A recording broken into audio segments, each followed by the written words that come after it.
Jadi pangeran ngoten nggih. Mulane kula suwun, ngilangi ujub iku gampang. Mun nek sampean ra usah anut wong sing berlebihan, nata ati ku angel mboten. Angger kersa belajar ilmune Allah, insyaallah gampang. Jadi ku ilaman atawa biqalbin salim. Carane ati selamat nggih gampang wae. Misale kula alim, misale tenan kula alim. Kula roh nek iku wis kersane Allah zaman ning Lauh Mahfuz. Ape bangga-bangga piye wong muk trimo dikei, diberi, dijadikan, dikasih. Artinya kita di depan Allah itu hanya dikasih, diberi pasen. Kowe ditakdir bodoh, itu ya kersane Allah. Semuanya baik. Cek sing bodoh, cek sing alim kudu kabeh rido. Malah dawuh pangeran likaila taksau alama fatakum sing bodoh sing dikai wong macam-macam ora putus asa ning nasibe. Sing mulya wala tafrahu bima atakum. Ora bungah sing over nganti dadekno sombong. Sungguh-sungguh Allah sangat ridho ketika seorang hamba itu makan ketika sesuap nasi dia muji Allah, ketika minum seteguk nasi dia muji Allah. Itu kalau orang diridhoni Allah itu wali betul. Itu untuk jadi wali itu gampang, kamu makan ridho, kamu ninjak buminya Allah ridho seneng, kamu hidup keseharian aman seneng. Nah ini supaya sampean kita semua ngaji betapa panduan Rasulullah untuk menggapai ridho Allah itu banyak yang keseharian sekali. Saking kesehariannya banyak dalam hadis dan itu sahih. Nabi menyebut hal-hal yang keseharian. Hatta ma tas'alu fi imra'atika, kamu punya uang kemudian istri kamu bisa makan itu ibadah. Bahkan sebagian ibadah itu dicontohkan Nabi yang akhirnya diprotes sahabat. Yaitu wafi buti ahadikum sodakoh, kamu menggauli istri kamu itu ya sodakoh. Sampai sahabat bilang yang benar ya Rasulullah. Ayati ahaduna syahwatahu wa huwa lahu ajrun. Masa urusan biologis, urusan syahwat kemudian dia dapat pahala. Nabi menjawab, alai salawadu aha fi haramin akana alaihi wisrun. Bagaimana kalau dia meletakkan ke yang tidak benar itu kan dosa. Nah, hal-hal seperti ini yang saya ingin teman-teman semua. Saya juga agak ingin ngaji demi Anda juga enggak ingin. Itu dosa sekali ngaji kok pesanan kelompok tertentu itu enggak boleh. Islam itu untuk semua. Jadi ya cuma karena di depan saya jenengan ya seakan-akan jenengan korbannya. Itu ada ilmunya dalam usul fikih itu. Jadi orang itu harus ngaji usul fikih. Nama yang disebut, mungkin Mas Sufyan masih ingat zaman ngaji usul fikih. Nama yang disebut itu tidak jaminan sebagai prioritas perintah. Jadi misalnya gini, kebetulan yang di depan Nabi itu Abu Dzar. Nabi ya bilang, ya Aba Dzarin ini uhibbuka misalnya, atau ya Mu'ad ini uhibbuka, atau ya Aba Hurairah ini uhibbuka misalnya. Banyaklah riwayat yang Nabi nyebut ya Aba Dzarin, ya Mu'ad, ya Aba Hurairah. Kemudian misalnya Nabi meneruskan khitab, ini uhibbuka, saya mencintai kamu, fakul dubur sholatin, atau sebagian riwayat disebut fala tada'an la dubura kulli sholatin, Allahumma inni ala dzikrika wa syukrika wa husni ibadatik. Saya mencintai kamu, siapa saja. Mu'ad bisa, Abu Dzar bisa siapa? Saya mencintai kamu, mohon kalau habis sholat kamu jangan lupa wiridan Allahumma a'inni ala dzikrika wa syukrika wa husni ibadatik. Ya Allah, tolong kami permudah supaya mudah ingat engkau. Anda tidak bisa mentang-mentang, wong nama saya Parmin, nama saya Purnomo, itu yang diperintahkan Mu'ad misalnya. Jadi yang disebut satu, tapi khitab itu untuk siapa saja. Saya teruskan. Jadi saya mohon semua kita melakukan kebaikan itu kalau dalam kaidah fikih disebut al yakin la yuzalu bisyak. Banyak kebaikan yang kebenarannya itu 100%. Tidak punya efek samping ke pihak lain, ke kelompok lain, ke komunitas lain. Itu tadi misalnya Anda makan dan itu murah sekali, hanya butuh satu piring. Setiap punyaan kamu muji Allah, setiap minum kamu muji Allah. Itu redaksinya Rasulullah SAW disebut Allah sangat ridho ketika seorang hamba makan, kemudian dia memuji Allah. Atau minum, kemudian dia muji Allah. Logikanya gampang, negara seperti ini yang kamu harapkan bentuknya kayak apa, mertua, ipar, komunitas, tetangga. Itu nyata terjadi itu kan belum pasti. Sementara yang mesti terjadi adalah kamu butuh makan, kalau tidak mati. Butuh minum, kalau tidak mati. Butuh bumi yang nyaman ditempati, kalau tidak kita juga mati. Sebab itu Allah kalau menyebut nikmatnya itu hal-hal yang keseharian. Alladzi at'amahum min ju'. Allah itu siapa? Allah itu yang menciptakan kamu bisa makan. Tidak berlebihan. Allah itu yang menciptakan kondisi sosial itu ideal. Zaman Nabi itu ya ada orang munafik. Orang-orang pilihan Allah itu juga diuji orang sekelilingnya yang macam-macam. Semua diuji sesuai konteks zaman dan waktu. Nah, tapi ada ibadah-ibadah yang selalu disarankan Nabi. Sampai Nabi itu pernah ditanya, ayul islami khairun ya Rasulullah, Islam terbaik itu gimana? Jawaban Nabi itu unik, it'amu to'am. Islam terbaik itu ya makan-makan, jangan santai-santai. Ketika Allah menyebut beberapa kebaikan, falak tahamal aqobah, wa ma adrokan apa? Mal aqobah. Terusannya apa? Fakku rokobah. Terusannya apa? Au it'amun fiyaumin di masubah. Ya itu acara makan-makan itu juga Islam. Kenapa? Ya bayangkan kalau tidak ada makanan, kita mati kan? Kondisi sosial tidak ideal itu Anda masih gak apa-apa. Tapi kalau Anda tidak makan, Anda tidak minum, kamu punya istri cerewet masih bisa hidup, punya mertua cerewet masih bisa hidup. Tapi kalau tidak makan bisa mati. Berarti penting mana istri sama makan? Penting mana? Makan. Semoga istri Anda dengar, nanti kamu disuruh makan tapi pulang deh. Itu kalau dibahasakan makan masih memahami. Penting mana nasi satu piring dengan istri. Nggak ada nasi mati, nggak ada istri belum mati. Penting mana? Gak berani jawab kan? Nah, ternyata Anda ada garang kan di depan istri. Jadi saya mohonlah, mungkin Mas Sufyan Sauri tadi yang bisa bantulah. Teman-teman tuh ngaji yang keseharian saja. Karena kita nyari ridha Allah itu berdasar firman Allah. Dan firman Allah itu menyebut keseharian tuh riang, gampang. Yaitu tadi misalnya wa min ayatihi manamukum billaili wan nahar. Termasuk ayat-ayat Allah itu kamu tidur. Maka dulu itu ada guyonan, ada tokoh Mu'tazilah, kelompok dalam Islam yang berpikir manusia itu bisa menentukan ikhtiarnya sendiri. Karena saya bisa duduk, ingin berdiri, berdiri. Karena kelompok ini nggak terima kalau semua kehendak Allah, nanti bagaimana kalau semua kehendak Allah kok ada hisab ya, ada sanksi. Lucunya itu, dia akhirnya, ini cerita ya, mencintai seorang perempuan, cantik sekali. Dan itu dia menjadi ahli sunnah itu oleh hal-hal yang sepele. Karena istrinya cantik, ya namanya suami istri itu hubungan intim. Terus ditanya, Mas, masih ingin lagi? Masih.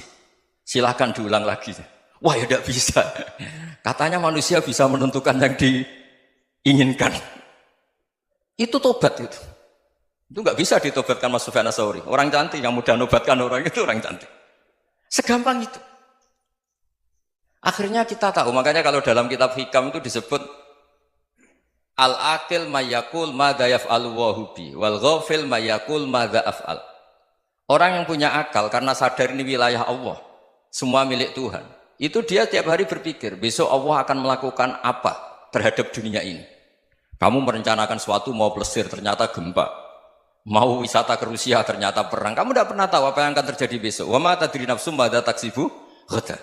Tapi anda semua kita ini sering punya jadwal permanen. Makanya saya kalau diundang siapa saja, bisa takdir. Yang jelas Gus ini acara penting. Ya masih acara penting nak pangeran ngersakno piye kok ape dadi pangeran kamu kok mau jadi Tuhan. Itu kadang ya kiai.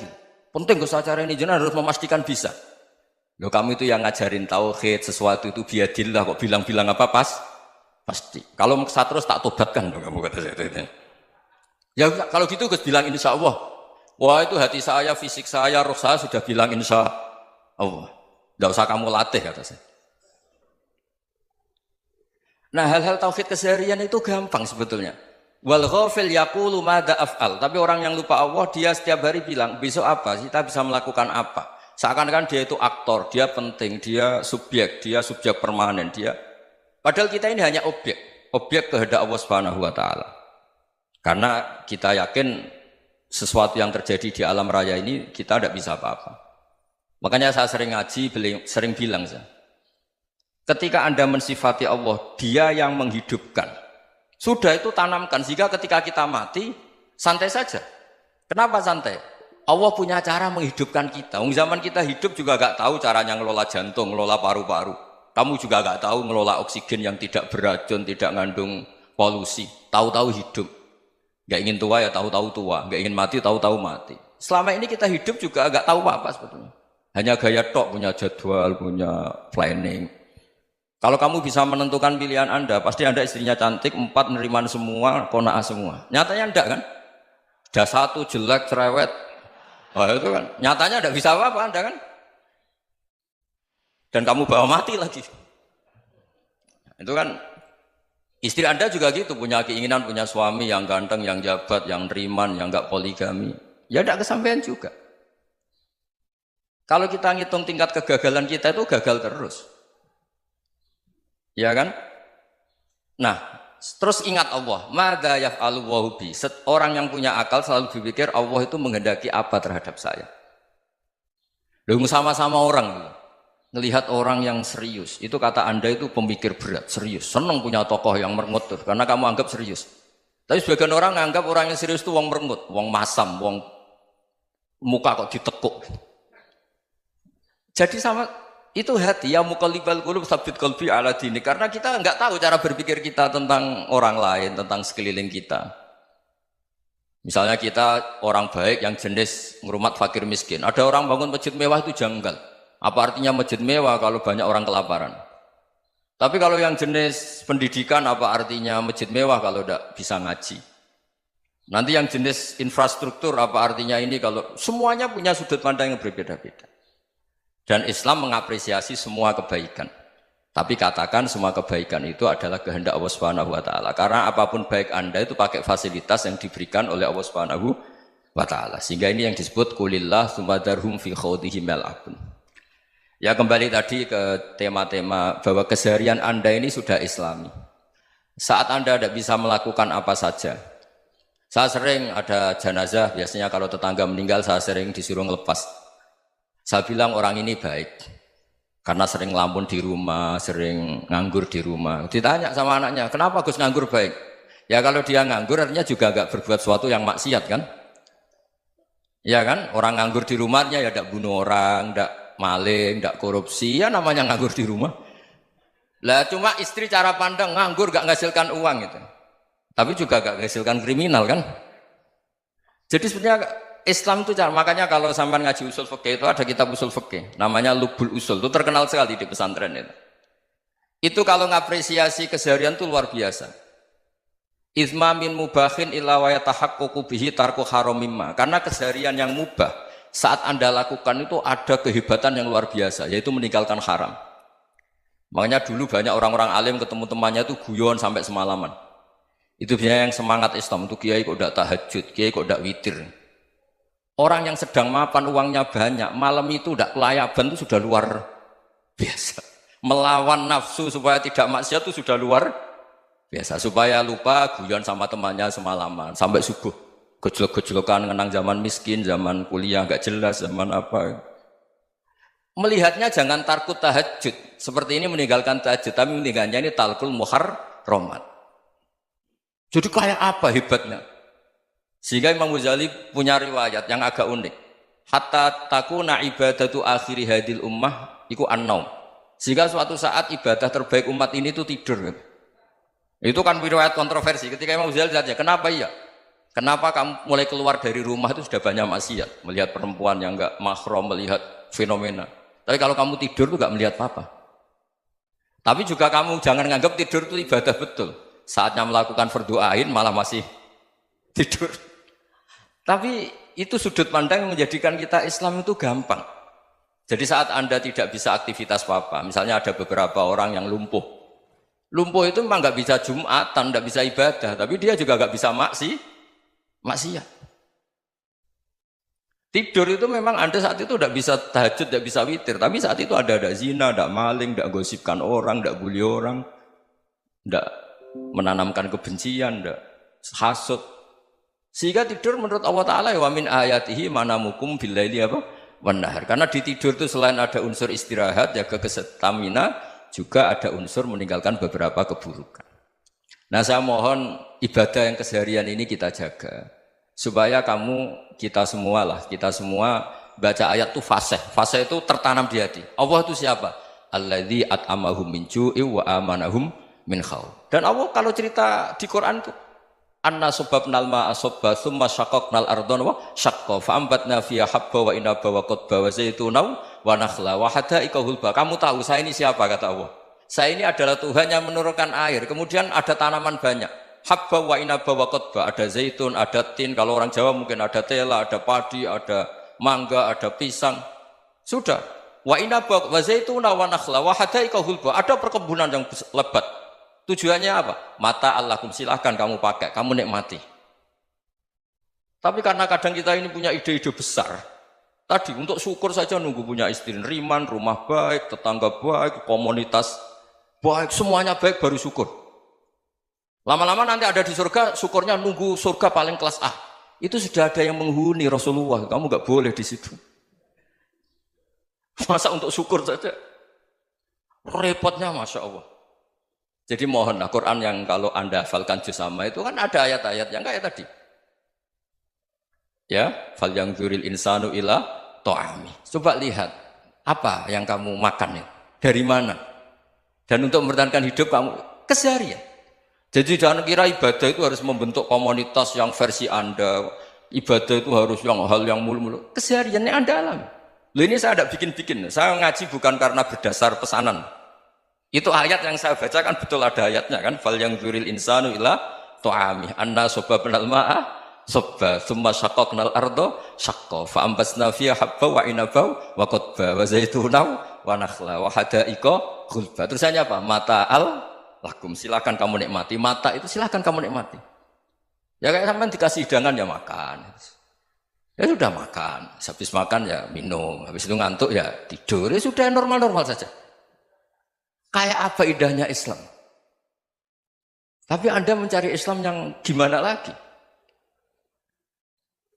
Nah itu yang diajarkan guru-guru kita, diajarkan sanad kita sampai Wali Songo, sampai Rasulullah SAW. Bahwa pada akhirnya ada jihad, ada perang. Itu dulu memang perang, bukan membunuh. Beda. Dulu kita dijajah Belanda ya perang. Dan itu normal karena kita dijajah. Jadi ketika orang lain ingin baik sama kita, wa in ahadum minal musyrikin astajaruka ya fajirhu hatta yasma'a kalam Allah. Kalau mereka ingin baik ya kita baik. Makanya ada istilah musta'man, mu'ahad. Kalau mereka ingin damai, berdampingan dengan kemajmukan ya itu yang lebih baik. Karena memang Islam menghormati proses perdamaian. Wa in janahu nawa lisalmi ya fajnah lah. Kalau ingin damai ya kita harus damai. Mulane jare hikam kula nu tak kenang jan hikam. Cara hikam wong ra ikhlas bintu-bintune wong. Engko cara hikam logikane gampang. Jadi hikam motivasi ikhlas nu nganggo ilmu hakikat gampang. Ngeten redaksine. Kaifatat lubul ajra mimman huwa muhdihi ilaika.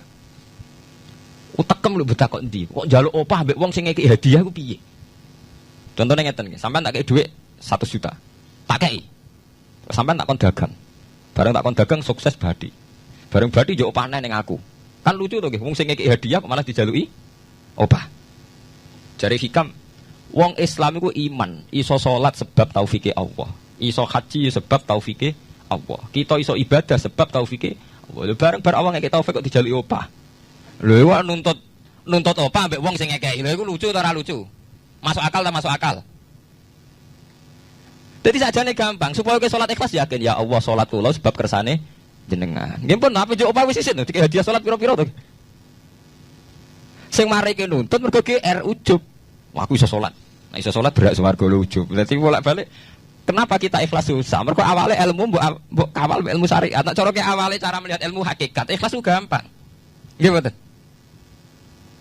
Mboten ku ya ditenan. Gampang kudu ikhlas jenengan mbek ilmune kula sampeyan rasakno sih.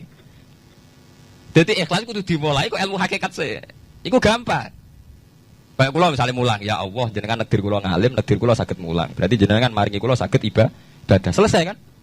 Tapi nek nuruti syariat. Wah, guru sak huruf gaji 1000 dinar. Terus gampang gremeng kan kula. Ngaji gak dihormati, nyangoni sithik ora karu-karuan. Gara-gara pertama mandang sing nganggo syariat, aku mulang. Berarti berhak untuk alfun apa? Dinar. Wong jare ala-ala jare mulang sak huruf ditarif pinten? 1000 dinar. Paham ya? Tapi nak pertama nganggo ilmu hakikat, aku mulang ditakdir pengiran, ditakdir di kesempatan ibadah. Empun kok nganti nuntut, terus aku kepikiran jenenge nuntut, jenenge ngundat-ngundat pun mboten apa? Kepikiran. Paham nggih? Dadi saiki dilatih carane ikhlas piye anut ilmu hakikat.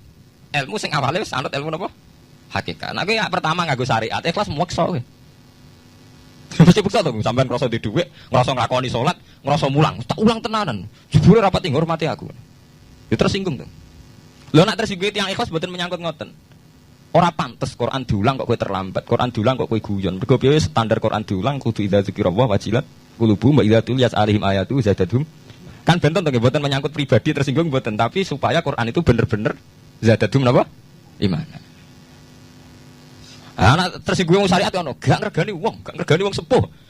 Nak sing kiai jare gak ngergani kiai, kok bareng murid tuwa gak ngergani wong tuwa. Malah nyiksa ati to. Perdun. Nah, sampeyan ngaku ilmu hakikat selesai. Ora kepikiran blas. Mulane cara sing aran hikam, sing aran ikhlas iku gampang. Sing mari angel, kowe iku nganggo ilmu syariat. Sehingga kowe ngrasa ujub. Iku mau, dhuwit iki wekku. Ngalim ilmuku. Ngono masjid iki tampo aku ora dadi masjid. Sehingga gak dadi imam gremeng tenan. Lah awale nganggo ilmu hakikat, ya Allah jenengan Rahman tenan. Negdir kula saged ngamal dadi pengurus takmir. Negdir kula saged dadi panitia takmir. Nggak misalnya sing dadi imam wong liya, kula alhamdulillah Gusti sak ning masjid rame, cik imame kula cik mboten penting. Butuh kula nu rame ning masjid. Kulon pengurus takmir maksudnya ngerameni apa? Ya, takmir zaman akhir ngerameni masalah. Jadi masjid tetap gak rame, masalahnya apa? Rame. Maksudnya takmir masjid ngerameni masjid dong, bener ngerameni masalah apa? Masjid. Nggih kula bolak-balik matur gitu. Terus dalam ilmu hakikat diterangkan manusia itu memberi kontribusi pada pilihannya itu tidak sampai 1%, mungkin tidak sampai. Misalnya kalau orang ditanya kenapa makanan ini enak, ya jawabnya biasanya gampang karena ini sate, kebetulan saya suka sate, terus bilang enak. Begitu juga misalnya hubungan suami istri, senang kumpul bojo mergo ayu dan sebagainya. Ya itu yang mudah diomongkan. Tapi misalnya bayangkan kayak pas mangan satenya enak terus gempa. Padahal satenya tetap enak. Kamu ya tetap sehat. Tapi gara-gara gempa menjadi tidak enak. Berarti yang benar kan mangan sate gue enak, syaratnya gak pas garam gempa. Ono syarat meneh, ora konangan sing utangi. Padha kowe ngloni bojomu sing ayu, iku syarat enak iku ora ono gempa. Ora pas ngamuk. Pas ngamuk lah ya tetep ayu, tapi kan kowe ora seneng. Artinya gini loh. Ketika manusia mengatakan mampu, sebenarnya ada sekian hal yang manusia itu tidak ikut melakukannya, tidak ikut menciptakannya. Misalnya kue nyupir, supirano enak, punya pengalaman. Tidak kecelakaan karena apa? Nyupir kue enak, mobilku normal. Mobilmu normal lah, tewabrak mobil yang mabuk gak apa. Nah di sini ini manusia dituntut, diingatkan terus. Kamu itu butuh Allah, rahmat Allah itu yang melindungi kamu, bukan keahlian kamu, bukan kecakapan. Karena tanpa itu semua tidak bisa, semuanya Allah. Ya, tapi manusia tadi, gara-gara misalnya tadi mobilnya normal, dia punya keahlian nyupir, terus mengklaim kalau keselamatan dia itu karena hati-hatinya dia, karena mobilnya normal. Padahal ada sekian catatan yang menjadikan dia selamat dan semuanya itu kudrahnya Allah Subhanahu wa taala. Misalnya gak ditabrak wong mabuk, gak ono gempa, gak ono bumi merekah. Misalnya kita pinter nyupir lah terus bumi memangap terus kita templung nggak opo. Kemudian daerah-daerah kayak ya rasa tak sebut nomor itu. Kira tahu muka siapa ya, bener mari tak sebut nomor yang ngeri.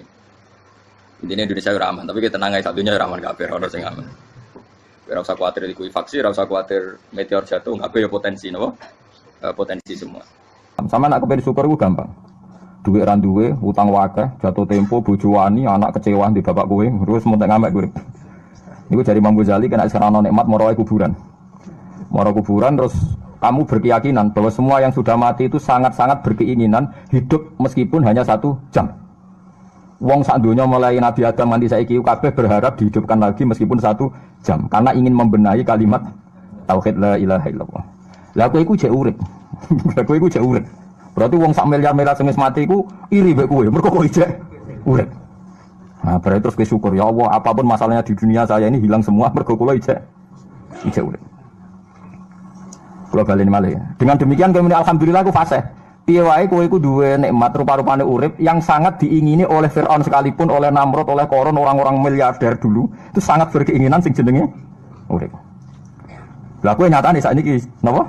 Ijek urip. Berarti ini luar biasa, paham napa? Luar biasa. Ini tak warai ilmu tauhid itu. Terus nanti setiap saya ngaji, setelah selesai sampean baca dijiwai.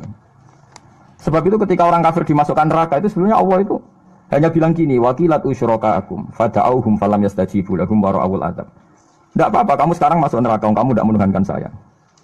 Kamu minta tolong sama Tuhan kamu. Nah, ketika demikian kita pernah menuhankan yang paling ekstrim tentu menuhankan batu, menuhankan dewa-dewi. Atau mungkin Tuhan di bawah itu ya kita menuhankan uang, menuhankan sebab, menuhankan jabatan macam-macam sehingga mengalahkan Tuhan sejati Allah. Terus mereka minta Tuhan-Tuhan itu supaya menolong. Awalnya walhasil akhir cerita itu Wadalla anhum ma kanu yaftarun. Wadalla ankum ma kuntum tasubun. Wadalla anhum ma kanu yaftarun itu di Quran diulang-ulang dengan beberapa redaksi. Akhirnya hilang apa yang kalian kira ada. Okay. Akhirnya hilang apa yang kira kalian ada. Misalnya kita mengatakan bahwa hidup itu harus makan, harus minum. Ternyata nanti di akhirat tanpa makan, tanpa minum orang hidup. Makanya itu hebatnya ulama, hebatnya ahli sunnah, hebatnya nabi. Nabi itu orang mukmin itu dilatih. Kalau lesu ya makan, kalau ngantuk ya tidur. Tapi kita diajari ada makhluk hidup yaitu malaikat yang enggak makan, enggak tidur. Paling tak meskipun kita itu kalau enggak makan lemes, kita tetap tidak mengatakan tanpa makan makhluk pasti mati. Karena kita berkeyakinan diberi akidah. Ada makhluk yang namanya malaikat, enggak makan, enggak minum tapi hidup. Sehingga meskipun kita mengalami kalau enggak makan itu mati, tapi tetap menyisakan satu keyakinan bahwa makan itu dasar hidup. Buktinya malaikat enggak makan, hidup. Paling enggak dengan keyakinan itu kita tidak mendewa-dewakan harus makan itu. Nah, itu cara-cara Nabi mengajarkan kita. Paham gitu? Terus ini saya ulang-ulang. Makanya disebut wadalla anhum. Apa yang mereka kira ada itu dari awal tidak ada.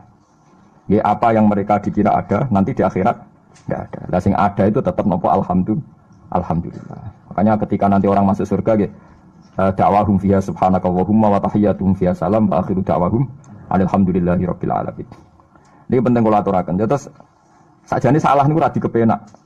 Itu sebabnya kenapa orang yang kafir mulai cilik sampai tua ketika meh mati kok nglafadzna la ilaha illallah, satu kalimat ini akan menghapuskan kekafiran di masa lalu. Kenapa kok bisa hapus?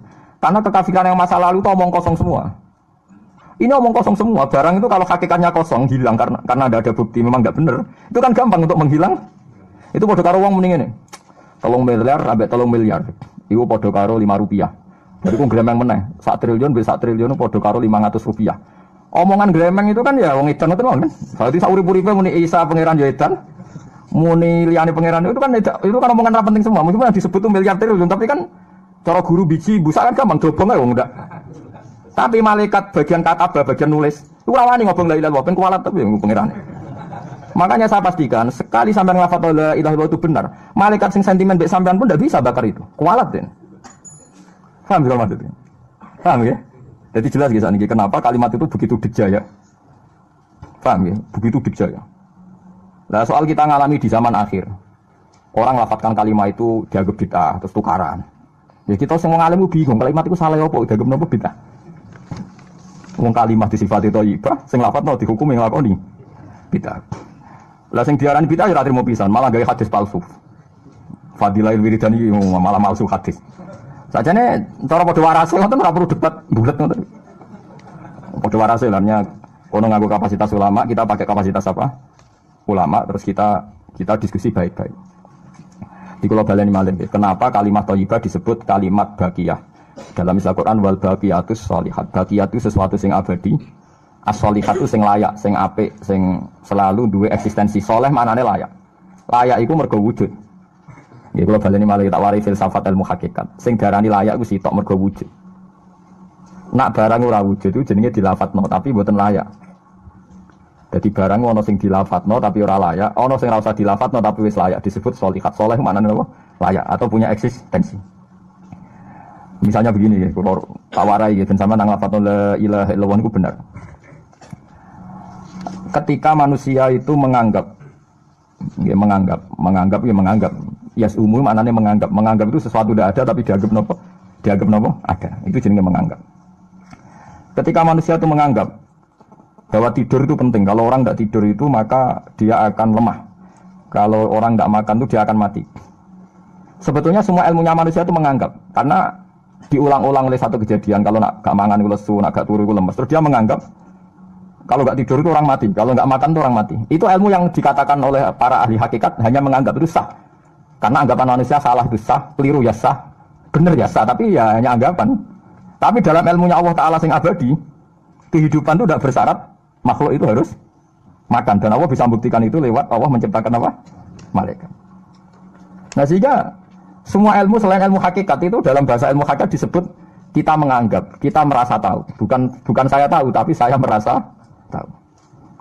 Nah, liane kalimat la ilaha illallah itu semuanya begitu. Kita merasa tahu bahwa kira-kira begini, kita melihatnya begini.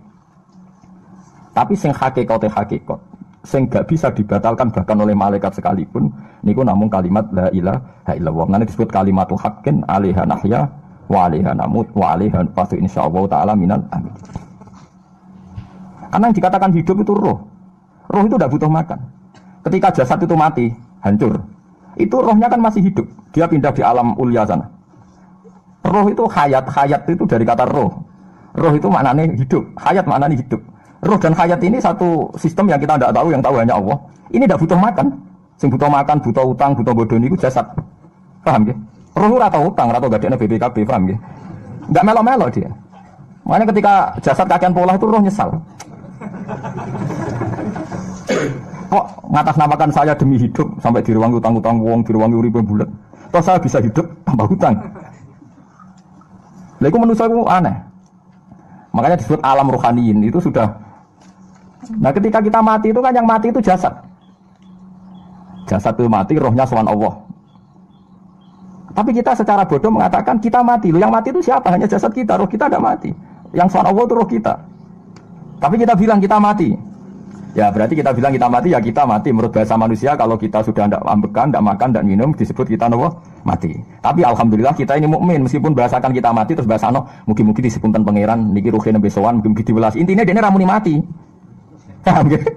Mulane malaikat ngrungokno pidatone kiai sing lepas jenazah yo bingung. Perkarane dilepas niki pun mati, mboten saged napa-napa, ra iso sepuro jenengan, ra iso salat, monggo kita salat. Iki sedongakno sakniki ruhe sowan pangeran mugi-mugi selamat. Jare mati, jare sowan. Sowan kan artinya mlaku-mlaku sowan kan. Nah tapi misalnya buat bahasano nganggo ilmu sing ekstrim kados kula, nganggo ilmu kelas berat kan malah diguyung akeh. Bahwa jasad ini mati, ini tidak penting karena jasad rohnya masih hidup. Maka kita tidak perlu nyolati mayit karena tidak pernah ada mayit karena rohnya masih hidup. Wah kan dianggap edan bareng kan. Makanya sebaiknya orang ilmu hakikat itu tidak perlu jadi kiai, soalnya kayak kula jadi ulama tapi rasa dadi napa? Ya jadi kiai sampean ae sing ora paham detail-detailnya alam roh sampai alam napa? Alam napa? Jasad. Nah, itu keliru itu penting karena kalau tidak keliru itu ya itu tadi. Paham sih kalau maksudnya. Nah, itu disebut. Nah, kalau sama tanya, lalu roh itu gimana Gus? Ya nggak ada jawabannya. Wong Rasulullah saja yang orang paling pintar di dunia, orang paling tahu ya selalu naka anir roh kulir roh min amri robbi. Roh itu urusannya pangeran. Makanya kalau sekarang sama pertanyaannya gini, waktu balik guyonane Siti Jenar. Siti Jenar itu ya ono pinter, ya ngawur tapi ono pinter. Dene iku ora tau salat. Sing salat ruhe jare. Dadi ora tau sujud, sing sujud jare ruhe. Nek darani wali songo iki goblok. Wali songo iki goblok ora karuan jare Siti Jenar. Wong kon salat, bathuke nganti ngecap jare Siti Jenar. Lah nek sing ngecap bathuke sampean fisik iku hancur, pas ketemu Allah seksine apa? Jare Siti Jenar ke jangan ketemu pintu. Kok jasad kita ini hancur. Misalnya kayak ngandalo bathuk ngecap, jasad ini kan hancur. Sing bagus sowan pangeran rohem. Roh iku wis kon sujud ae ora usah awam. Karena akhirnya nak wae salat meneng ae jare salat. Sing ada teng pintu-pintu ni. Nah sing syariat terangno ora iso. Rata-rata kiai syariat kan ora pinter hakikat. Mau ngamuk ngono to, motat kuwi. Nah ngamuk to. Hasil wong syariat kan apa? Ngamuk. Ngamuk ngono, stresan nerangno ngamuk. Ya akhirnya gak sambung kan. Akhirnya gak sambung. Tapi saya pastikan ajaran Kak Siti Jenar itu sesat. Sesatnya adalah wali-wali yang alim, termasuk wali songo yang alim itu bilang begini. Ketika bathuk kita dikokon sujud ning pangeran, kita sujud itu sebetulnya bukti bahwa fisik kita itu tunduk sama perintah roh. Karena roh kita sujud, roh ini menyuruh fisik kita juga ikut sujud. Jangan jadikan fisik ini rivalnya roh. Itu kita gobloknya Siti Jenar. Kalau roh kamu sujud, fisik kamu tidak sujud, namanya rivalitas. Berarti kowe di jisim duwe wadak sing ora nurut roh. Berarti rivalitas. Lalu jasad kamu itu sing mimpin sapa kok gak nurut. Lah ini malane sing rada-rada Siti Jenar tobat mulai detik ini paham ya. Karena ya mboten tak mikir sampean paham ya. Jadi ini permainan ilmu kelas tinggi paham ya. Kayak gak tau mikir toh. Lah diwarai kok ben kok alhamdulillah aku fase. Paham ya? Paham ya? Makanya andekan malaikat itu kok sujud ning Nabi Adam ketika Allah nyuruh, "Hei para malaikat, saya menciptakan manusia namanya Adam. Setelah jadi maka kamu sujudlah." Itu malaikat sujud. Sujudnya malaikat bukan karena nganggap Nabi Adam itu Tuhan atau makhluk yang istimewa, enggak, karena perintah Allah disuruh sujud. Malaikat enggak perlu tanya maknanya sujud ke Adam itu apa, enggak perlu, pokoknya karena Allah nyuruh ya sujud. Paham ya?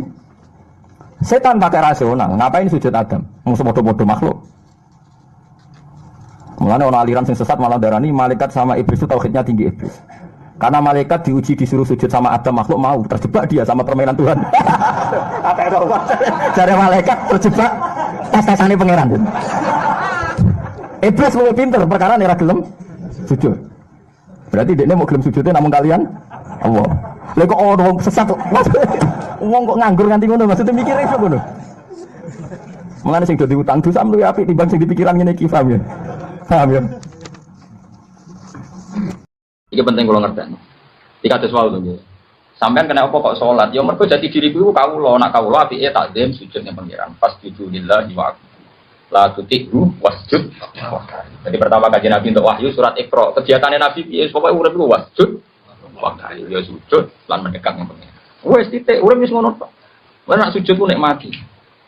Bahwa ini nikmat terbaik, kehidupan sangat terbaik. Mulane ngendikane kajian Nabi kan apane salat pakaan nah sholat muwakkiin koyok itu sholat wong sing pamit itu terakhir sholat anda ya terakhir sholat nggak saya kan ada iso sholat kopiah dia dia sholat fardu sing tenan itu kok sholat fardu nera tenanan per sholat fardu dari wah nomor fardu ora pati bener kok jabli be sunat nah bener itu substansi ora iso jabli sunat iso tambeli ora ora bener itu ora substansi ana substansi cara mobil itu bane sing coplok udah dari iki bane sing coplok lan rusak kena bau bane coplok.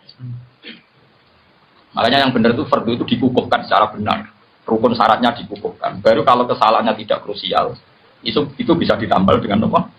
Tapi nak kesalahan krusial ya fardunya harus diulang. Orang kok ditambal dengan apa? Eling-eling tak warai carane jadi wali. Jadi carane jadi wali itu mikir apa paling penting. Mau kena liwat jembatan iso itu paling penting. Hakikate ora kok mergo mobilmu. Mergo jembatane gak rusak. Buktine kira liwat mobil lah, mlaku ya iso ngliwati jembatan, mergo jembatane ora rusak. Ana mobil lah nak jembatan rusak ra iso. Berarti penting di mobil ke jembatan. Penting jembatan. Tapi wong darani rata-rata muni penting. Ya wah kata wah. Ketika kita bisa makan, hakikat yang paling penting adalah kita mendapatkan oksigen, mendapatkan kesehatan yang cukup. Baru di antara pentingnya adalah nasi. Tapi seringnya kita bahas yang paling penting nasi. Ya begitu terus. Akhirnya kita ini qolat ma'rifatul billah. Mesti ma'rifah ini pengiran itu sidik. Terus nomor kali, kalau ada orang yang berpikir bahwa dia punya musuh dan musuh itu selain dirinya, maka dia sangat-sangat bodoh, tidak tahu paling bahaya adalah hakikat dalam hidup adalah dirinya sendiri. Uang pe dipateni uang ngenteni sasarannya tepat, sing musuhe, tapi nek bunuh diri kan langsung. Gampang dipateni uang bunuh diri. Gampang bunuh diri.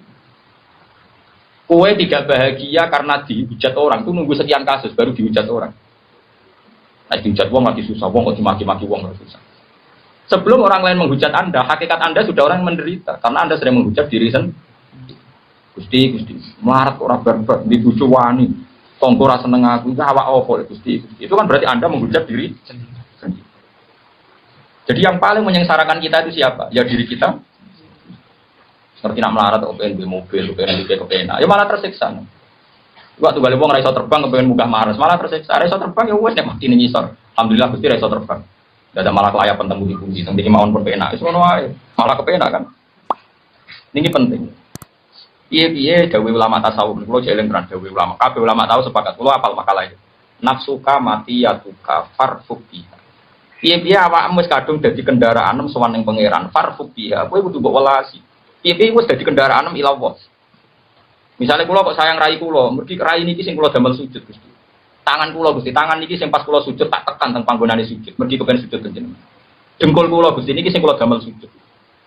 Termasuk sifat yang buruk sekalipun. Misalnya Anda duwe verji. Gusti, baru kayak kalau di mak bujuk kalau gak ada turunan pulau mesti jiben do kepengen sujud jenengan. Dan itu Nabi biasa membicarakan gitu. Nabi buatan tiang Jogja, tiang Solo, terus anak pantas ada ngomong buatan. Nabi tiang Mekah. Jadi yang berhak ya dihentikan. Ya Nabi biasa menghentikan. Wa fi buti ahadikum sedekah. Bahkan dalam verji Anda, alat kelamin Anda juga ada sedekah. Sampai sahabat ditanya, bagaimana mungkin ya ayati ahaduna syahwatahu wa walahu ajrun. Bagaimana mungkin urusan seks dapat pahala? Kata Nabi, karena kamu kalau salah tempat juga dapat maksiat. Maka sekali orang bersenggama dengan istrinya kok niat ninggalno zina lan niat nglahirno umat Rasulullah maka dapat pahala besar. Artinya semua yang ada diri kita itu adalah alat ibadah. Beda mripat. Wong delok wong alim padha karo ibadah sekian tahun. Kok kowe duwe irung ibu bos iki. Kok dicangkem mbok mangan, baru kayak mangan kayak kuat sholat, baru kayak cangkem kayak iso wiridan. Semua ini sarana kita ilah. Maka kamu jangan pernah tidak sayang sama diri kamu. Jadi ulama-ulama nafsuka mati ya tuka farfubiha, kamu harus sayang. Saya ngaji syukur, apalagi syukur itu wis enak untuk ganjaran kados kita. Wis enak untuk napa? Ganjaran. Sebenarnya saya itu ya punya masalah banyak. Saya sebagai ulama, sebagai manusia, sebagai tokoh punya masalah banyak. Jadi misalnya wonten tiang ini sing kasus nyata biasa mental. Gus, kok jenengan yo tahu kepikiran ndadekno pondok jenengan. Kak, lah kan apa sirine apa? Lah nek kepengen ora dadi malah ra syukur, nang malah kepengen ora dadi malah gampang kepinginan sing murah. Ya dia nek tahu Gus kepikiran nek digedhingi wong lu sumpek to ora.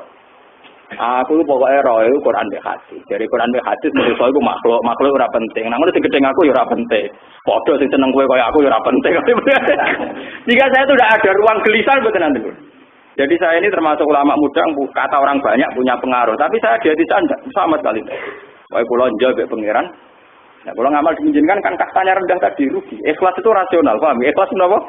Rasional. Coba masa amal yang kita kangelan misalnya kalau subuh-subuh berangkat rene mau demi Rukin Mustafa. Emangnya dia siapa kan? Kan makhluk-makhluk udah jelas juga kan.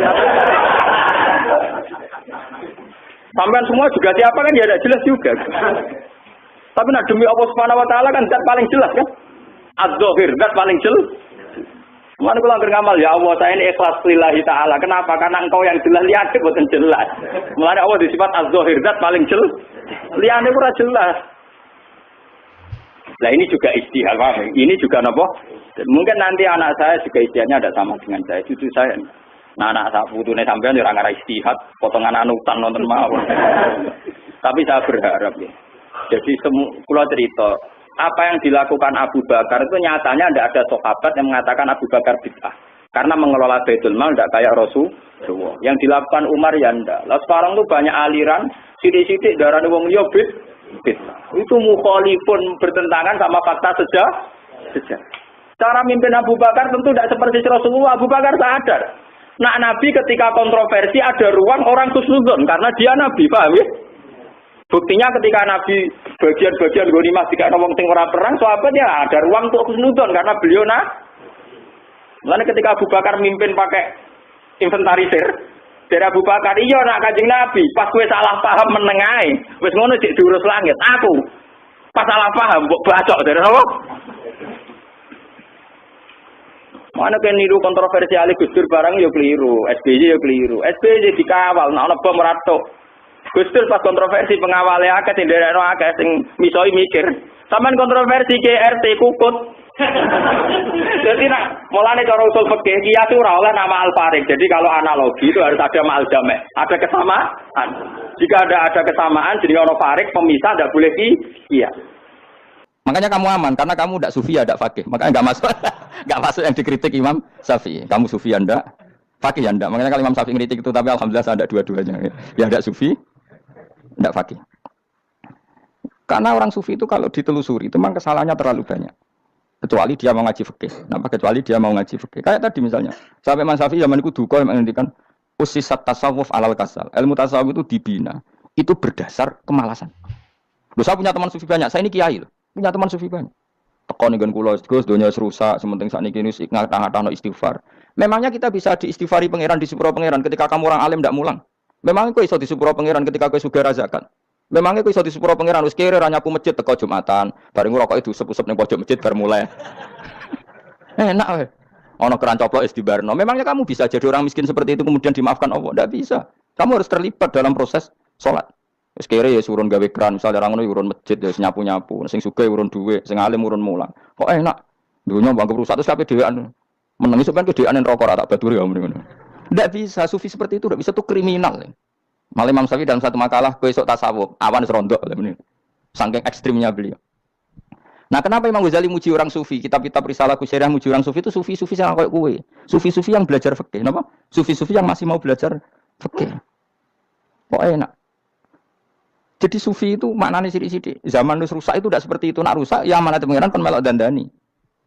Nah, ketika ra kena didandani sebetulnya enggak masalah, kan ada alternatif. Misalnya gini, ada mobil rusak enggak bisa dipakai. Memangnya mobil hanya itu. Kan ada mobil yang lah ini itu jenis fakih. Ini enggak, kamu punya pemimpin hanya 2 atau 3 lah biar enggak nyindir. 3 atau 4 lah. Ketika 4 ini orang ini gagal, seakan-akan Indonesia gagal. Memangnya Indonesia hanya punya orang 4 itu, goblok sekali kita berpikir gitu. Segoblok-gobloknya apa? Memangnya Indonesia itu milik siapa? Kenapa kamu menggantungkan sama 1-2 orang, 3-4 orang? Gampang aja calon alternatif. Terus tapi kan harus lewat pemilu, kok jangan ngenteni pemilu 5 tahun cepat. Mustofa Rukin jokno dadi calon presiden. Nak kemen dadi negara tahlil. Karena dek Nabi ya, ngomong ekonomi ya ora iso. Ngomong wisata ya haram, ngomong budaya haram. Ngomong badan usaha milik negara ya ora roh den. Lamun langsung dibagi-bagi. Tapi kelirunya kita selalu begitu. Ketika kecewa sama pemimpin, seakan-akan dunia ini tergantung pemimpin itu. Mana ada dunia ini dipasrahkan sama makhluk oleh Allah. Dunia ini milik Allah, nggak pernah dipasrahkan makhluk. Bahkan kiai mati pun nggak ngefek pada agama. Dulu sahabat meninggal agama jalan, wali songo orang-orang pilihan meninggal agama jalan. Karena Allah tidak ridho dunia ini, agama ini, dunia maupun agama dipasrahkan sama seseorang. Allah yang mengurus dunia ini. Apa nak konglomerat mati terus wong larat kabeh? Enggak kan? Apa nak wong soleh mati terus wong bejat kabeh? Enggak. Allah yang mengurus agama ini, mengurus dunia ini. Saking goblokem, nak ono kecewa mbek makhluk itu. Terus ya Allah, terus akan-akan dunia ini runtuh. Orang pegatan sakit, saya kira orang sing lanang. Banyak orang pegatan terus bojo luwih apik. Bojone mati sing wedok malah makmur akeh to ora. Makanya pangeran nanya manusia ku entek-entekan. Allah nanti ngendikan gini masalah pegatan. Unik ngendikan pangeran. Ya rodok manekno wong pegatan. Wa iya tafarraqa yuhnillahu kullam min saati. Kamu tidak usah takut dalam suami istri itu bercerai. Wa iya tafarraqa jika dua suami istri bercerai, yuhnillahu kullam min saati, bahkan satu-satunya per satu dari kedua mempelai ini bisa dikasih lebih kaya. Banyak enggak wong pegatan terus akhirnya lebih makmur. Dan kenangannya untung pegatan mas dhisik aku untuk bojo sing dhisik wis aduh selemu goblok. Enggak sing lanang karena bosen dijudisi yang untung saiki bojo konak bojoku sing dhisik. Banyak enggak orang pegatan kemudian kenangannya itu baik sama yang sekarang. Dengan yang lalu mau gerutu tok banyak enggak?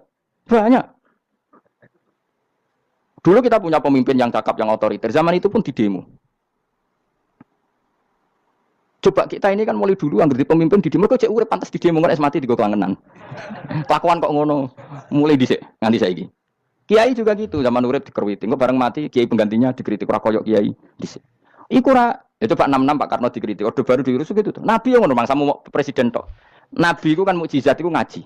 Jadi mukjizatnya Nabi ku ngaji. Dari masyarakat pun mukjizat orang keren blas. Mukjizat itu kudu nganggo tongkat. Jadi seru napa? Dianggap Nabi Harry Potter. Jadi Nabi ku mukjizat kok mulang. Mulang itu mengatur logika supaya mapan nikmati Allah dan Rasul. Itu mulang. Mereka gak seneng. Mat. Caraku Nabi-nabi dhisik kudu tongkat apa no, Mat. Jadi seru apa? Seru main sebelah pokoknya seru lah. Nabi sempat tertarik, ya kepengen ditongkat tahu Nabi tua. Kita ya sangar lah, wah. Jadi Nabi ngalor ngidul gak apa-apa. Tongkat nggak ono sing nglawan bus terus kecemplung segoro. Kan ya seru lah, misalnya ono Yogyo macam-macam, tutuk terus likuifaksi do tenggelam kan seru lah, wah. Nah, jawab pengiran lucu. Dia mat kejok tongkat, gampang lah masalah tongkat. Sekarang ngetokno wit kan gampang tongkat itu. Memang samu tongkatnya Nabi Musa terus digawe dikai mori terus dikai minyak ya ora dijupukno wit diketokno memang samu. Wong sing hebat tuh sing nyekel dol ora. Ya jajal tongkate Musa tak kena kowe. Iki ora ono pengaruhe. Wong saiki ning gone Turki digo tontonan ora piye-piye. Lah nek pate jek aktif Pak Turki nantang Israel duel. Lah wong di tongkate Nabi Musa kok digertak Israel rawani. Lah nek tongkat iku tenan nak, oh sing sakti sing nyekel dul ora perkara tongkate. Nah cara wis dhisik sono HP Nabi Musa luar biasa cara itu. Akhirnya Nabi Muhammad itu sempat kepengin jawab pengiran unik. Awalam yakfuru bima utiya Musa min qabl. Mat kok gak eling. Apa zaman Musa nggo tongkat wong terus do iman. Awalam yakfuru bima utiya Musa min qabl qalu sikhroni tazahar wa qalu inna bikullin kafirun. Apa zaman Nabi Musa itu terus wong do iman. Ya tetep komentar dari tukang sihir. Padha ae, Mas. Nggo mukjizat ora padha wae wong nek berdua tetep berdua. Zaman Pak Karno sing tukang ngeluh ya ngeluh, zaman Pak Harto tukang ngeluh ya ngeluh, zaman Mega sing tukang ngeluh sampai saiki sing tukang ngeluh ya wis kegiatan. Kiai yang ngono. Kadang ada kiai saiki misalnya Surabaya zaman Mbak Arwani, Mbak Zubair. Memangnya zaman Mbak Arwani wong kudus ngaji kabeh. Wong saku ya kelakuane wis ngono-ngono wae. Misale kula ya kadang ya wong komentar. Gus Bae ora kaya zaman Bandur Salim. Lah aku wis dididik bapak. Zaman Bandur Salim apa wong yo ngono. Mau bapak zaman Bandur Sam apa ngono sampai zaman Basunan Bunang misal. Ayo jajal. Masa wong Yogya misal. Saiki ora kaya zaman Bali Maksum Mbah Munawir. Memangnya zaman iku wong ngaji kabeh. Yudak juga kan sak rohku kiai nak ngaji sing ngaji wong ngono-ngono iku pancet wong iku. Itu pengalaman. Mulane ketika Nabi Muhammad kemudian mujizat Nabi Musa jabe pangeran awalam yakfuru bima utiya Musa min qabl. Apa zaman Musa terus do iman mat. Padha ae nggo masuk go tongkat ngalor ngidul ya. Biasa ae mat. Gak usah mujizatan mulang wis ngaten. Lho kula lho mau tawani pangeran mujizat kok sangkare Musa. Kula mboten purun. Ya perkara kok malah lucu. Nabi ngalor ngidul go tongkat. Nabi Musa itu kate biasa kan sing kondang ke wonge. Lah saiki ajak ning Turki. Nek kata tenan jek top Israel tuntas ya. Suwabet terus likuifaksi tutup suwabet meneh dadi negara bebas wong Israel terus Rajab Tayyip manggon kono Aneh-aneh gitu.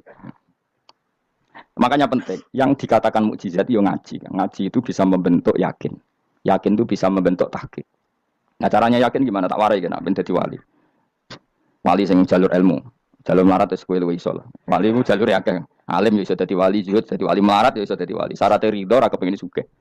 Ya syaratnya melarat dadi wali ridho, ora terbesit kepengin sugih ora tau muni lho umpama aku di dhuwit ora dadi wali, muni umpama tok wis ora dadi wali. Jadi fa innalau taftahu amala syaiton karena mengatakan umpama iku wis buka pintu setan. Jalur apa ya? Nah alim syaratnya hafal Quran, hafal ribuan hadis. Ayo nak zuhud syaratnya ra di HP, ra anan. Nak fakir ra oleh diangen-angen ae nanti. Apa rasa dadi wali? Enggak usah ya. Kalau terang ini penting. Kenapa saya sering kritik orang sufi? Karena sufi sekarang itu beda dengan sufi dulu. Di Jawa Timur itu keluarnya para kiai ya gitu. Kalau ada orang ikut torekoh tertentu, terus gak gelem ngaji takrib, akhirnya lingi pangeran sewengi tapi sesucine keliru. Masalah didik anak bojo keliru. Karena ya mau sementing la ilaha illallah terus la ilaha illallah terus itu gimana? Kalau kita iman sama Allah, ternyata iman dengan aturan-aturan Allah. Misalnya kita seneng cawe dok, terus mbok sebut jenenge tok, kono njuk wedak rambut KI, njuk mangan rambut KI. Terus kamu tidak mempelajari sing disenengi pacaran ku apa? Senang Allah itu maknanya senang ketentuannya Allah. Allah yang murka itu apa? Kalau kita zina, kalau kita maling, ketika korupsi. Allah yang suka apa? Kalau kita sujud. Lalu syaratnya sujud apa? Harus dalam keadaan suci dari hadas besar maupun hadas kecil dan tempatnya tidak ada najis. Bahkan harus gitu. Itu senang Allah kok menurut Allah sewengi terus pingsan, kesemper, terus nak tepak harus darani wali. Nah, darani wali ono salam template. Wah apa-apaanan. Mentor bapak kula saking kerase. Lah wong darani wali nek melete keren aku jadi. Tak top aku jadi. Kok saged, Pak. Paling zaman akhir darani wali dadi gula, wong salah templek ngekek dhuwit. Tapi nak wong alim darani wali ku sing dadi pinter akeh. Coba jajal wis ayo. Nak ora percaya Ruhin maklumno nak saiki wali, nak dadi gula mbek dhuwit. Ayo saiki umumno nak Ruhin iku wali. Reaksi masyarakat kira-kira piye? Salam templek terus ngapalno merek rokok Ruhin, misale rokok opo ya terus ditukokno. Tapi umat dapat apa coba? Tapi ketika orang terkenal alim, umat dapat banyak karena bisa ngaji, carane sesuci piye, carane zakat, piye yang wajib zakat apa saja. Carane dekat. Tapi saya gak wali kalah mbek wong alim kalah mbek wali. Kulo niki diceritani Gus, kulo nek wong alim. Jajar mbek wong terkenal wali kulo harus salaman beda. Ya akhirnya melarat salaman. Maksudnya salaman iku ono maknane ning Jawa Timur. Ora usah diterangno maknane opo. Wah kere. Wong kuwi padha wae wong alim kasut to. Dene kasute perkara hasile iku. Iku ya sarap pisan padha wae. Sing kanca kulo niku. Tapi sebenarnya kita harus jadi pelajaran. Kalau ingat Allah itu ingat aturan-aturannya Allah. Terus keling Allah sewengi terus piye? Allah bikin aturan. Kamu sewengi di masjid itu ketentuan fikihnya kayak apa? Kalau istri kamu sakit, anak kamu sakit, kamu wajib ngurmat anak bojo dan itu juga perintah Allah. Terus keling Allah dulu enggak ada zaman Nabi seperti itu. Nabi itikaf sewengi di masjid terus pikir wiridan. Ya mulang biasa. Wiridan sekadarnya habis itu Nabi yang ngajar biasa. Siapa yang tanya tentang haid? Siapa yang tanya tentang ghanimah? Siapa yang tanya? Jadi yas'alunaka 'anil anfal. Ketika mereka iskal, lalu ghanimah cara bagi gimana ya Rasulullah? Dibagi walamu annama ghanimtum min syai'in fa lillahi khumsuhu wa lirrasul 1/5. Ada yang tanya lagi, "Wa salunaka 'anil makhid." Istri saya cara ngakad tidak normal ya Rasulullah. Kadang-kadang over. Terus disebut itu istihadah apa? Ditanyakan. Ada yang kaya usul, ya Rasulullah duit kula kathah lalu tak kasihkan siapa? Ya salunaka madzayun fikun. Ora kok terus eling pangeran sungi-sungi terus do ngantuk, bariku keturu. Bariku makan-makan ora ono ngono. Coba jika seseorang terkenal wali itu paling untung ndekne. Ini bukan kritik kan. Memang harus dikritik. Kritik aku enak kowe kualat, kowe ra wali kok kritik wali. Kowe cuma melok. Karena apa? Kita ini syafaqatan li hadil ummah, kita kasihan umat ini mencintai kiai, kemudian tidak dapat apa-apa dari kiai itu. Caranya apa ya? Kita mulang. Makanya Rasulullah itu masyhur kan di sebuah hadis, sama cari di Muqaddimah Majmu', di Muqaddimah Ihya, hampir semua kitab ulama top itu menyertakan hadis ini. Nabi ke masjid, ada satu kelompok yang nangis-nangis dungu, ada sekelompok yang mulang fikih. Mulang itu ya iki halal, iki haram. Iki sholat begini enggak sah ini. Pokoknya mulang aturan-aturan di pengiran. Nabi ngadeg, kemudian Nabi bilang gini, kilakuma ala khairin, dua kelompok ini sama-sama baik. Tapi apa yang terjadi? Amma haula fa'atuna wa mereka adalah kelompok-kelompok yang minta sama Allah, insya ajaba wa insya Allah. Kalau Allah menghendaki ya disebadani, kalau enggak ya enggak. Tapi ini kelompok yang membicarakan hukum-hukumnya pengiran. Pasti Allah ridho. Wa innama bu'istu mu'alliman. Memang sing jenenge Nabi itu untuk mengumumkan halal haram. Maka Nabi terus ikut yang kelompok belajar tadi. Karena yang dikatakan coba Nabi diutus jadi Nabi itu apa? Saya tanya. Bikin aturan, caranya tawaf ke Ka'bah begini. Dulu tawaf itu udo. Dulu tawaf itu bawa hubal lata. Dulu tawaf itu dengan penuh kemusyrikan. Nabi datang, cong tawaf itu aturannya gini. Enggak boleh ada yang berbau syirik. Caranya tawaf 7 kali. Baca kalimat ini. Sa'i juga gitu. Dulu yang namanya sa'i itu setar megang berhala Isaf. Nanti di Marwah megang Nailah. Setarnya gitu. Dari kesirikan ke kesirikan. Terus Nabi datang, nggak boleh megang isaf dan nailah, harus dibongkar. Dimulai dari labbaik Allahumma labbaik la syarikalah innal hamda wa ni'mata laka wal mulka la syarikalah. Itu Nabi. Sehingga saking ekstrimnya, sahabat itu dulu nggak mau disuruh sa'i. Nggak ya Rasulullah, kita ada sa'i. Tempat yang dulu kita syirik di situ. Karena kalau sofa setarnya pegang isaf, nanti kalau di marwah pegang nailah. Itu nama berhala. Terus Allah menurunkan inna sofa al marwata min sya'airillah faman hajjal baita wa atamara fala junaha. Istilah pengiran fala junaha. Kalau kamu sudah Islam nggak apa-apa sa'i. Kenapa bilang nggak apa-apa? Karena dulu pernah sahabat merasa dosa. Karena itu dulu basis kemusyrikan. Jadi ini penting saya utarakan. Lagi-lagi yang digerakkan Nabi adalah aturan main dalam hidup ini. Nama aturan main. Lho kula wingi pasanan wingi niku kula mucana apa sampean. Iku kaji mabrur padha karo ana wong ra iso numpak sepeda motor. Iki kula badhe numpak sepeda motor, dongakno slamet. Wong belajar ya ora kok yo dongakno slamet. Mestine iku takok sik carane numpak sepeda motor piye lagi yo dongakno slamet. Wong isi iso ora mesti slamet. Iki rong iso pun. Ya iki kula badhe numpak sepeda motor dongakno slamet. Aneh gak pertanyaan seperti itu? Permintaan minta selamat ketika kamu tidak bisa naik motor itu aneh gak? Aneh. Kalau kamu mau haji, takok sik syarat rukunnya haji, baru minta didoain haji mabrur. Ini ndak masyarakat tahu-tahu minta haji. Oh nak tonggo kula tak pisau itu. Untung ngomong rempang rawat aku loh. Jadi ana sing wani. Agar mereka kaji Gus kula badhe kaji supaya sah ya Gus. Tak ulang. Tak ulang tenan. Selain tentu belajar di manasik. Paling ndak dengan fatwa seperti ini orang terbiasa nak tekone manasik ku dirungokno. Napa? Kadang ya ora tekone manasik ngantuk tok. Itu tidak bisa, harus diwarai. Misalnya tawaf dimulai dari Hajar Aswad dan usahakan menjauh dari Ka'bah 1 meter atau setengah meter. Karena kalau terlalu mepet Ka'bah, takutnya tadi nginjek pondasi Ka'bah. Jadi tidak ngitari Ka'bah tapi tawaf di atas Ka'bah. Kedua, kalau terlalu dekat, kiswah Ka'bah itu mulat tohah bitit. Kiswah Ka'bah itu penuh dengan minyak. Dan kalau terlalu dekat menyentuh, padahal orang ikhram itu nggak boleh nyentuh kiswah. Jadi harus diterangkan. Kok malah kaji marugi kalau gitu terus mau nangis. Belum nangis servisnya akeh. Ini apa-apaan? Mau dibawa kemana agama ini? Kemudian sing ngomong suka gini nangis tenanan oleh nyangone luwe. Akeh. Nah, cara bapak nangis seru banget teman. Serasa nangis ana dadi kiai. Pokoke ulah nek ra gelem wis ben ngono. Tobat sing ngene tobat. Mareni utekne niki mareni. Coba contohkan analogi hal yang gampang. Ono wong ra iso numpak sepeda motor, datang ke kamu minta didoakan selamat, aneh ndak? Urutannya ya belajar apa? Sesuk orang ra iso salat, ih dongakno salat kula niku makbulah. Makbulah mbahmu. Takbir ar-Fatihah ar ya kabeh itu ono urutane.